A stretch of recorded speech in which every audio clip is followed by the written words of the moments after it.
Hello කොහොමද ආදරයෙන් පිළිගන්නවා මගේ channel එකට කාලෙකට පස්සේ ඉතින් ආවේ තිබිච්ච වැඩකාර රාජකාරීත් එක්ක නිදහසේ වීඩියෝ එකක් කරන්න වෙලාවක් හම්බුනේ නැහැ.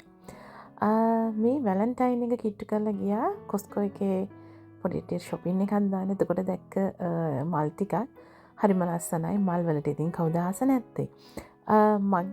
මම මල් වලට ආසයි. හැබැයි මල් තියෙන ඇඳුම් අඳින්න එච්චර කැමැත්තක් නැහැ. ඉතින් එහෙම ගත්ත ක්ලිප් එකක් මේ. ඉතින් මේ දවස් වගේ දුව ඉස්සෙල්ලාම මේ අවුරුදු ඉස්කෝලේ යනකොට අරන් තිබ්බ වීඩියෝ ක්ලිප් එකක් ඕගලන් එක්ක මම බෙදා ගන්න හිතුවා. මේ නම් බර්ත්ඩේ පාටි එකක්. දුවගේ යාළුවෙක්ගේ බර්ත්ඩේ පාටි එකක්. දැන් ඉතින් ඒගොල්ලෝ ලොකුයිනේ. අන්න ඒක තමයි අපි දරුවන්ගේ අවශ්‍යතාවයන් සහ ෆීලිංගස් තේරුම් ගන්න ඕනේ. වයසින් වයසට වෙනස් වෙන වග. මේ වීඩියෝ එකේ මූලිකම අරමුණ තමයි අපේ පවුලට එකතු වෙච්ච අලුත් සමාජිකයව හඳුන්වලා දෙන්න.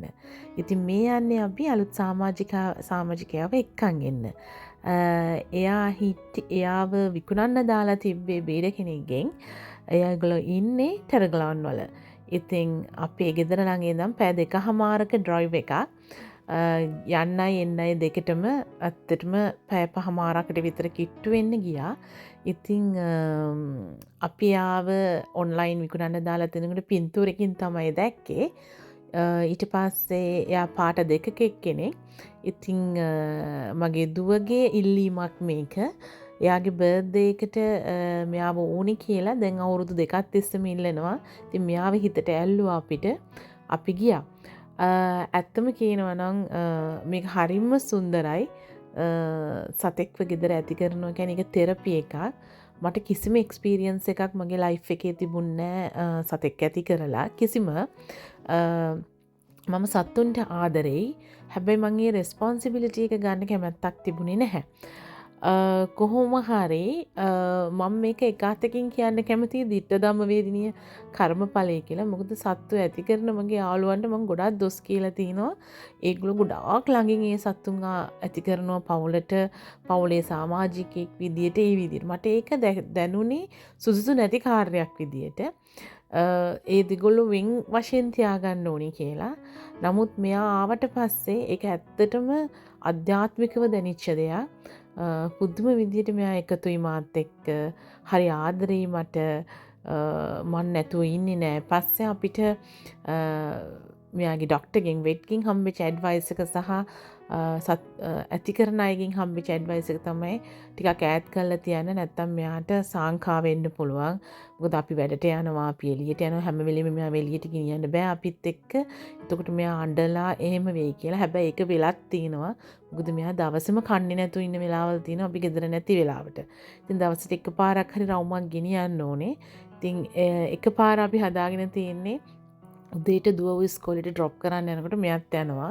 ඉතින් මෙයා ඒ ඉස්කෝලේ ළමයි මෙහෙම දැක්කට පස්සේ මෙයාට මේ හරි සතුටුයි. ඉතින් එදා දවසම මෙයා සන්තෝෂෙන් ගෙවන්නේ.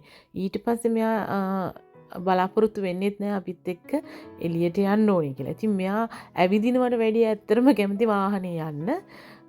ඒ වගේම තමයි අපි බයේ හිටියේ දැන් මේගොල්ලන්ගේ මෙයාගේ ටොයිලටින් ප්‍රශ්න නිසා. හැබැයි මෙයා එළියට විතරයි යන්නේ. මෙයා කවදාවත් ගේ ඇතුලේ එහෙම කරන්නේ නැහැ. කොයි වෙලේ කොහේ ගිහිල්ලා ආවත් ටක් ගාලා එයා බැක්යාඩ් එකට ගිහිල්ලා එයාගේ වැඩේ කොටස කරනවා. ඒක ඇත්තටම නිදහසට කාරණයක් සහ ඇත්තටම හොඳයි. එයා චූටි කාලේ ඉඳලා මේක පුරුදු වෙලා.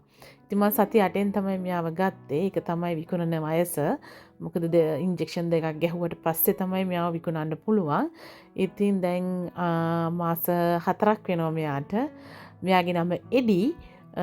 ඉතින් මගේ සුදු පුතා මෙයා. හරිම ආදරෙයි.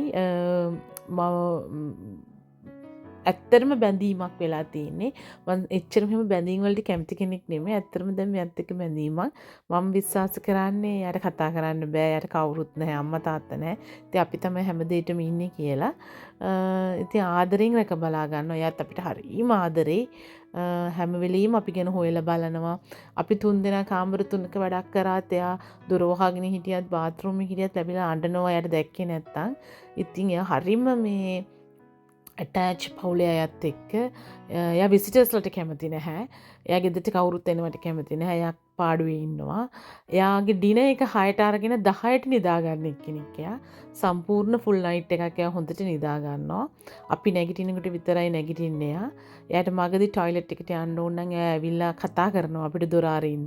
එතකොට මම හරි හස්බන්ඩ් හරි ගිහලා දොර ඇරලා එළිය ලයිට් එක දාලා අපි ඇතුළට ආවට පස්සේ එයා එයාගේ කාර්යභාරය කරගෙන එනවා.